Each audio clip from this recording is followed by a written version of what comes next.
শ্রীমদ্ ভগবদ্গীতা যথাযথ পঞ্চম অধ্যায় কর্মসন্ন্যাস যোগ শ্লোক নম্বর 25।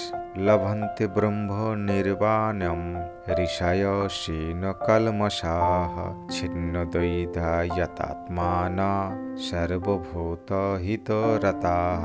শব্দার্থ: লবন্তে লাভ করে, ব্রহ্ম নির্মাণম ব্রহ্ম নির্মাণ, ঋষয় ঋষিগণ, ক্ষীণ কলমশা নিষ্পাপ ছিন্ন করে, দ্বৈধা দ্বিধা, যতাত্মানঃ সংযত চিত্ত, সর্বভূত সমস্ত জীবের, হিতে কল্যাণে, রতা রত। অনুবাদ: সংযম চিত্ত সমস্ত জীবের কল্যাণে রত এবং সংশয় রহিত নিষ্পাপ ঋষিগণ ব্রহ্ম নির্মাণ লাভ করেন। তাৎপর্য: যিনি সম্পূর্ণভাবে কৃষ্ণ ভাবনাময়, তিনিই কেবল পারেন সমস্ত জীবের মঙ্গল সাধন করতে। মানুষ যখন বুঝতে পারেন যে ভগবান শ্রীকৃষ্ণই হচ্ছেন সর্বকারণের কারণ, তখন সেভাবেই ভাবিত হয়ে তিনি যে কর্ম করেন সেই কর্ম সকলেরই মঙ্গল সাধন করে। ভগবান শ্রীকৃষ্ণ যে পরম ভোক্তা, পরম ঈশ্বর, পরম বন্ধু, সে কথা ভুলে যাওয়ার ফলেই মানুষ নানাভাবে কষ্ট পায়। তাই সমস্ত মানব সমাজে এই চেতনাকে পুনর্জাগরিত করাই হচ্ছে সবচেয়ে কল্যাণকর কর্ম। ব্রহ্ম নির্মাণ স্তর লাভ না করলে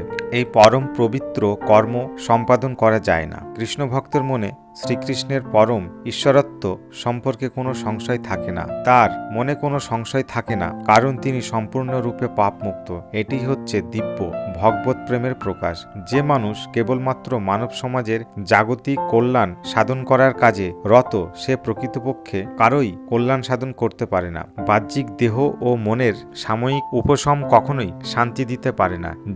জীবন সংগ্রামের সমস্ত দুঃখ কষ্টের যথার্থ কারণ হচ্ছে ভগবানের সঙ্গে জীবের নিত্য সম্পর্কের চরম বিস্মৃতি। মানুষ যখন শ্রীকৃষ্ণের সঙ্গে তার নিত্য সম্পর্কের কথা পূর্বরূপে অবগত হন, তখন তিনি জড়জগতের বন্ধন থেকে যথার্থ মুক্তি লাভ করেন। এমনকি জড়দেহের মধ্যে অবস্থান করলেও তিনি তখন মুক্ত।